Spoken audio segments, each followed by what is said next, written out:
पाकिस्तान ने अमेरिका के साथ मिलकर ईरान को धोखा दिया। सुनते जाइए। पाकिस्तानियों, आपने कभी तूती देखा है? जरा सुनिएगा और समझिएगा। ठीक, जब से पाकिस्तान ने अमेरिकी सदर डोनाल्ड ट्रंप को नोबेल पीस प्राइज के लिए नामजद किया है, पाकिस्तान को इसकी भारी कीमत अदा करना पड़ रही है। डांग आपको फिरनी है इंशाल्लाह। ईरान ने खुल्लम खुल्ला भारत को कहा है कि आप खुलकर हमारा साथ दें। इस खित्ते में अगर कोई सपोर्ट कर सकता है, ग्लोबल साउथ की अगर कोई आवाज बन सकता है तो वो आप है। तो हमें आपकी मदद की बहुत ज्यादा जरूरत है। और मदद के लिए जो सबसे पहली चीज ईरान ने क्या मांगी है, ये एक सरप्राइज है। ऐसे ही हमारे फील्ड मार्शल वापस आए हैं तो ईरान के ऊपर उनकी जो न्यूक्लियर साइट्स हैं उन पर अटैक होता हुआ दिखाई दिया गया है। B2 इस्तेमाल किया गया है और सुनने में आ रहा है कि जो पाकिस्तान की बेस है उसको इस्तेमाल किया जा रहा है और पाकिस्तान ने अपनी एयर स्पेस भी अलाउ किया है, कह लेंगे अमेरिका को, कि आप यूज़ कर सकते हैं और जो ईरान की न्यूक्लियर साइट्स हैं उसके ऊपर बॉम्बिंग कर सकते हैं। खुदा की कसम इतनी मगरूर कौम मैंने नहीं देखी जितनी मगरूर कौम हमारी। बात तो सही है। आपने कभी तूती देखा है? कभी तूती बोलते हुए सुना है आपने? ये तूती कैसा होता है, ये कैसे बोलता है और ये कैसे बुलवाया जाता है? मुनीर जैसा होता है, जैसा अब्बू कहता है ऐसा बोलता है और बिरयानी खिलवाकर बुलवाया जाता। सही पकड़े हैं। भारत खुलकर ईरान का साथ दे पाएगा या नहीं? और ये तीसरी बड़ी आलमी जंग का आगाज हो चुका है। यानी पाकिस्तान का क्या किरदार रहने वाला है? ट्रंप चाहते हैं कि हम लोग जो है वो प्रॉपरली साथ दें अमेरिका का और इसराइल का। और इंडियंस ये बोल रहे हैं कि जो ट्रंप ने ईरान पर अटैक किया है वो पाकिस्तान की एयर बेसिस को इस्तेमाल करते हुए किया है। क्या कहते हैं आप? रिसेंटली आपने कुछ न्यूज में सुना होगा कि ये एक नोबेल प्राइज देने जा रहे थे कि जो आपका पीस की बात कर रहे थे, तो इनको ऐसा करना नहीं चाहिए था। अब्बू की बात तो माननी पड़ेगी, वरना IMF से डॉलर कौन दिलवाएगा? मार्शल की वो तो आप अपने चक्कर में गए थे और आपने ब्लेम डाल दिया उस पर ईरान और पाकिस्तान का। पाकिस्तान एक खुद कमज़ोर मुल्क है, वो क्या करेगा बेचारा। और हमारी जितनी मुस्लिम कंट्री है उन सबको मिलकर अब ईरान का साथ देना चाहिए। जिस तरह फ़लस्तीन तबाह हो गया, एक दिन ईरान भी तबाह हो जाएगा, इस तरह हम भी तबाह हो जाएंगे। ये बड़ा ही अनफॉर्चुनेट सा अजीबोगरीब सा वाकया पेश आया है। हम एक्सपेक्ट नहीं करे थे ऐसा होगा। अब तो करना पड़ेगा। जो पाकिस्तान ने सिफारिश की है कि डोनाल्ड ट्रंप साहब को नोबेल प्राइज़ से नवाजा जाए, वो अब गले पड़ना शुरू हो गया है।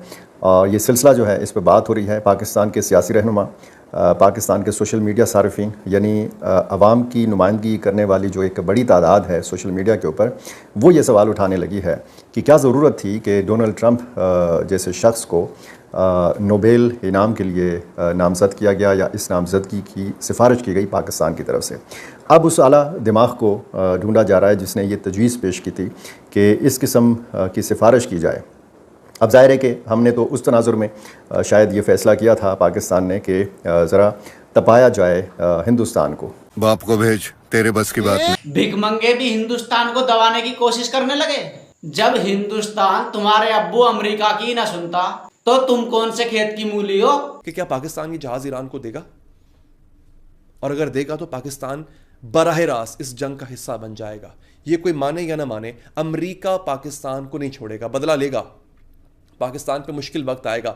लेकिन सवाल यहाँ पर यह है, जो लोग हमें देख रहे हैं पाकिस्तान में, पाकिस्तान से बाहर, हिंदुस्तान में, हिंदुस्तान से बाहर, क्या पाकिस्तान इस पोजीशन में है कि वो इतनी बड़ी लड़ाई मोल ले सके? जहाज देने की सोच भी मत लियो, वरना तुम्हारा अब्बू ट्रंप जो ना मुंह में गाजर डाल देगा। जैसे डालते हैं वैसे। अब बताएं कि ये तीसरी बड़ी आलमी जंग का आगाज हो रहा है जिसमें अमेरिका भी बीच में कूद पड़ा है। तो आपको क्या लगता है, हमें मुस्लिम उम्मा को आगे लेकर आना चाहिए? मुस्लिम उम्मा वाले फैक्टर को आगे रखें या अपनी कंट्री के नेशनल अफेयर्स को आगे रखें? मैम क्यों नहीं, कंट्री का नेशनल अफेयर सबसे पहले। मैं तो बात करूंगा, बीइंग ए पाकिस्तानी भी बात करूंगा। लेकिन अगर ओवरऑल देखा जाए तो हमें स्टेप बाय स्टेप कमजोर किया जा रहा है। देखिए, आप आंखें बंद करके तो जिंदगी नहीं गुजार सकते। अगर आपके साथ वाले घर में आग लगी है तो आप आंखें बंद नहीं कर सकते। तो तुम्हारे बस की कुछ और भी ना है, आंखें बंद करके देख सको या बस हलक फाड़ सको। इससे ज्यादा जो है तुमसे किसी को उम्मीद भी ना है। एयर मार्शल जो हैं, फील्ड मार्शल, ये गए हैं अमेरिका, तो उन्होंने उनके साथ हाथ वगैरह मिलाए हैं, उनके साथ जाके बैठे हैं। जबकि सूरत हाल मुस्लिम कंट्रीज़ और ये नॉन मुस्लिम के दरमियान बहुत संजीदा है, तो ऐसा जो बिल्कुल भी नहीं करना चाहिए था। तो ये तो बिल्कुल एक गलत चीज़ है और गद्दारी में आता है बिल्कुल। जिसके खून में ही गद्दारी हो उससे और क्या उम्मीद करी जा सके। आसिम मुनीर के साथ जो मुलाकात हुई है उसके बाद ट्रंप ने जो बात की मीडिया से, उसमें उसने कहा मे और मे नॉट बी। तो उसकी वजह यह है कि जनरल आसिम मुनीर से जो बातें हुई हैं, और ट्रंप ने खुद कहा भी है, और इमरान खान की तरह नहीं, वैसे अवलन ट्रंप ये कहते हैं मुझे सबसे ज़्यादा पता है। जब फील्ड मार्शल की मुलाकात हुई प्रेसिडेंट ट्रंप से, तो उसके बाद अमेरिका के रवैये में साफ लचक आई। जहां पर वो 24 घंटों का वो टाइम दे रहे थे, तो वहां पर 2 हफ्तों के ऊपर वो मामला आ गया। उसका पहला समर जो है, पहला फल उसका आ चुका है। 2 हफ्ते के लिए ईरान को टाइम दिया गया है। प्रेसिडेंट ट्रंप साहब ने अपनी कोई भी टॉक्सिक ट्वीट नहीं की है, लेकिन पहली बार उसने कहा है कि ईरान के बारे में इनको हमसे ज्यादा पता है, मतलब फील्ड मार्शल आसिम मुनीर को, पाकिस्तान को हमसे ज्यादा पता है। कुछ ना कुछ जो है उस मुलाकात का असर है।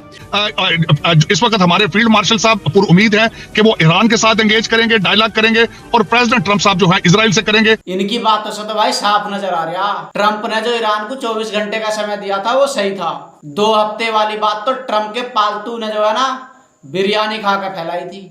बिरयानी का हिसाब जो चुकाना था। डोनाल्ड ट्रंप ने फील्ड मार्शल सैयद आसिम मुनीर को एतमाद में लिया कि जी हम ईरान पर हमला करने जा रहे हैं। ये भी कहा जा रहा है कि सैयद आसिम मुनीर ने डोनाल्ड ट्रंप को बताया कि किस तरीके से इस जंग को रोका जा सकता है, या किस तरीके से अमेरिका कोई हमला करके खाली जो तंसीबात हैं, और इस पर यह भी बताया जा रहा है कि जी ईरान को भी एतमाद में लिया गया।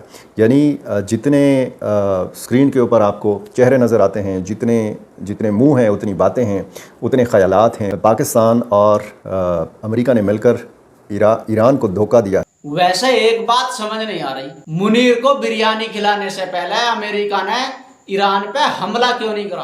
बिरयानी खिलाने के बाद ही हमला क्यों करा? कुछ तो दाल में काला जरूर है। वैसे भी टुकड़ों के पीछे भागने वाले पे ईरान को भरोसा करना उसकी सबसे बड़ी गलती हो सकती है, क्योंकि जहां टुकड़ा वहां वो। दोस्तों, ये जंग यहीं रुक जानी चाहिए। अगर जंग बढ़ी तो वर्ल्ड वार का खतरा हो सकता है भाई, जिसका खामियाजा पूरी दुनिया को उठाना पड़ेगा। इस जंग को लेकर आपकी क्या राय है? जंग यहीं रुक जानी चाहिए या नहीं? कमेंट में जरूर बताना। Love you, bye.